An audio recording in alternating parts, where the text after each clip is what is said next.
సినిమాలకి ఇబ్బంది లేదు, చిన్న సినిమాలకి కూడా ఇబ్బంది లేదు.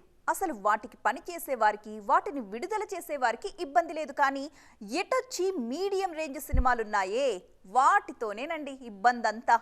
అమ్మాలన్నా కొనాలన్నా, ఒకవేళ సినిమా ఫలితం తేడాగా వస్తే దాని నుంచి కోలుకోవాలన్నా ప్రతిదానికి ఇబ్బందే. మరి ఇంతకీ స్టోరీ ఏంటి అంటారా? చూసేయండి.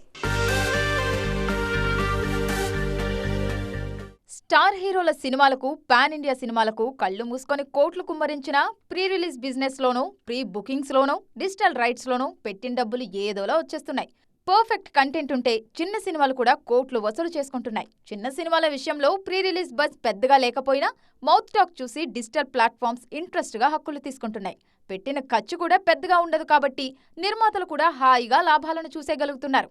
మేకర్స్ ఎటొచ్చి ఇబ్బందులు పడుతున్నది మాత్రం మీడియం రేంజ్ సినిమాలతోనే. కాంబినేషన్లను, కటౌట్లను నమ్మి కోట్లు పెట్టక తప్పని పరిస్థితి కనిపిస్తోంది మీడియం రేంజ్ ప్రాజెక్టులకు. కంటెంట్ ఏ మాత్రం అటు ఇటు ఉన్నా ఫ్లాప్ టాక్ కలవర పెట్టేస్తోంది మేకర్స్ ని, డిస్ట్రిబ్యూటర్స్ ని. పెట్టిన డబ్బు రాక, ఓటీటీలు ముందు చెప్పిన రేట్లకు తీసుకోవడానికి ముందుకు రాక, థియేటర్లలో ఫుట్ఫాల్ లేక రకరకాల ఇబ్బందులు ఎదుర్కోవాల్సి వస్తుంది మీడియం రేంజ్ ప్రాజెక్ట్స్. అందుకే క్రేజీ డేట్ల మీద కాకుండా కంటెంట్ మీద ఫోకస్ చేసి బడ్జెట్ మీద కంట్రోల్ తెచ్చుకుంటే ఈ ఇబ్బందుల నుంచి మేకర్స్ ఓ మోస్తరుగానైనా బయటపడవచ్చని హింట్స్ అందుతున్నాయి.